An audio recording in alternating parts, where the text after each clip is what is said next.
Hello friends, it's Katie again. I hope this video finds you in good health on this beautiful spring day. I have been asked by a fellow homeschooling mommy how it is that I stay calm with my 5 children when I'm home with them 24/7 for the most part. And I am going to answer that question here.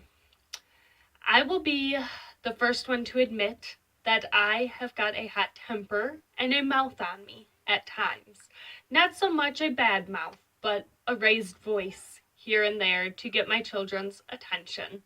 I have been known to scream and to once in a great while drop a book on the counter, a nice heavy book, to bang it loud enough for my children to actually look up at me and pay attention to what it is I have to say when I have a little bit of an announcement.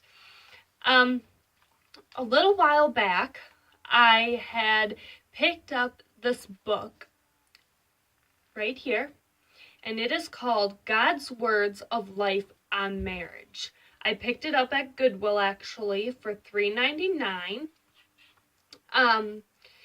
And while I was reading it, a verse popped out to me, and it has stuck with me this whole time, so I thought I would share it with you all.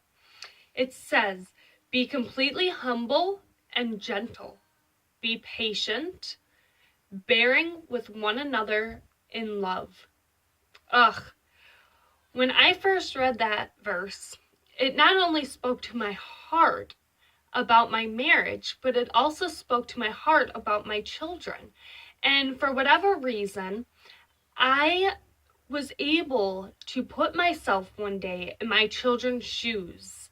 And one day I was in the middle of me raising my voice and yelling like a complete and total lunatic at my children who were being naughty at the time. And I literally stopped right in my tracks. I looked at my children who were big, bug-eyed, like scared out of their wits basically because mommy was yelling. And I looked at them, and for a split second, the Lord put me in their shoes.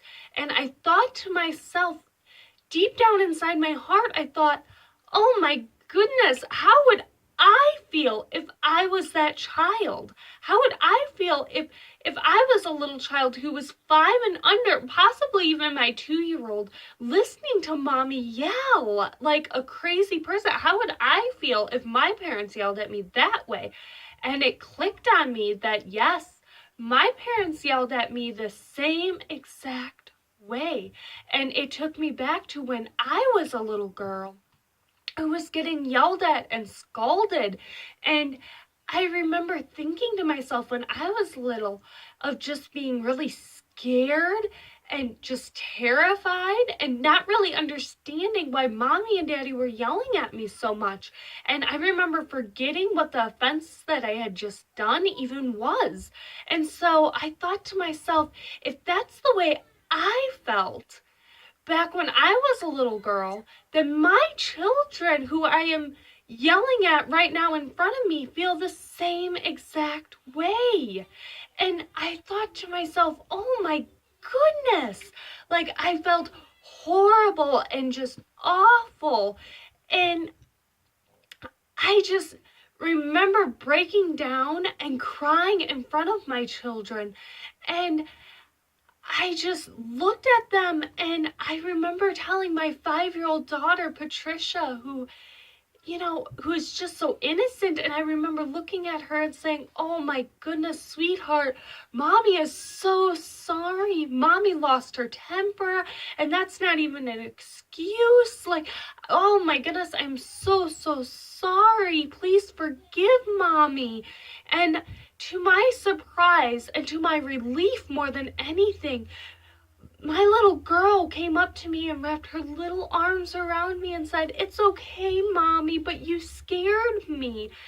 And it broke my heart in that moment, knowing that, oh my goodness, the cycle that my parents had instilled in me. I was passing that on to my children, and I didn't like it at all. And so from that day forward, I just prayed out and cried to the Lord and said, Lord, forgive me. You blessed me with these beautiful, beautiful, wonderful, bright, innocent children. And here I am yelling at them and scolding them instead of teaching them and lowering my voice to explain why you don't do this, or why you shouldn't do that, or you shouldn't jump on the bed because you will fall off and bonk your head, or oh, it's not nice to scratch big brother, or it's not nice to scratch little brother. How would you like it if he scratched you or mommy scratched you? That's not nice at all. That would hurt. And so to my surprise, since I started praying about it, and since I started really digging deep into my heart and even my soul, I have been able to forgive myself, and I have been able to really just find other ways to cope. So now when my children are acting out or they're not listening, I tend to lower my voice, try to go up to them and be like, excuse me, I am talking to you. Mommy has to stay. It's very important right now. And so I would appreciate if you listen to me. I need you to listen to mommy. Or there's even times where I'll look at them and I'll say, I need you to look at my nose. And I know that sounds silly, but sometimes children need a visualization. Instead of stop and watch mommy, look at my nose, look at my eyes, listen. You need to shut your mouth, open your ears, and look right here at mama's nose so that you can hear what we need to do next. And sometimes even that's not enough for me, and the children still act out. So what do? I come here into my bedroom. I go into the master bathroom, which is right back there. I turn the fan on along with the faucet to the sink, and I close the door and I drown them out for just a moment so that I can pray out to the Lord and be like, Lord, I need your help. I need your assistance here. You have given me these wonderful and amazing children who I love and I'm trying to nurture and raise up in your word. But I don't know what to do. I feel like I'm going plumb crazy. Help me, help me. And there's even times that I'm in tears. And I used to think to myself, oh my goodness, I'm such a bad mama. Like I'm a horrible mama. But the truth is I'm not a bad mama. I'm just a mama to so many little blessings. And I didn't reach out to the Lord first like I should have.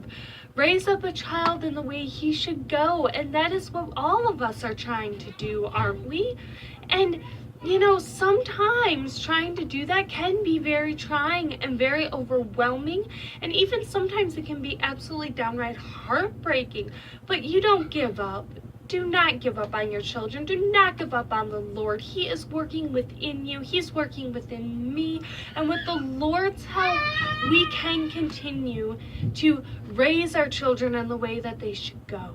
So that is how I try to stay calm when I am just absolutely frazzled, and during those very trying times I pray out to the Lord and I ask for help. And if I do happen to raise my voice more than I should have, I ask my children for forgiveness. I ask the Lord for forgiveness. And I know that it seems that simple, but you know what? It's really not.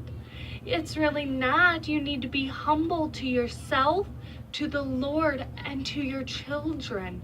So do me a favor, humble yourselves, humble the Lord, humble the children, and definitely, you know, just remember what it was like to be a little child, and remember if your parents ever yelled at you, remember that feeling of fear and sadness that came over you when you were a child. And that will definitely open your eyes and hopefully help you realize that, you know what? Children will be children. Sure, they're going to bring dirt in from outside and dump it all over your living room floor, but you know what? The floor can be cleaned. You know, Sure, the children are going to go ahead and, take marker and color all over the walls and show you their beautiful artwork, but you know what? It can be washed. It's that simple. Children, just let them be children. I mean, it's very simple. So I hope that this little video definitely helps you realize that it's not okay to raise your voice to anyone, not even your spouse. Of course, it always doesn't come, it always doesn't happen that way. But definitely remember to speak to your children the way that you would like to be spoken to. I hope you guys all have a great day. And until next time, may God bless you and your families. Bye-bye now.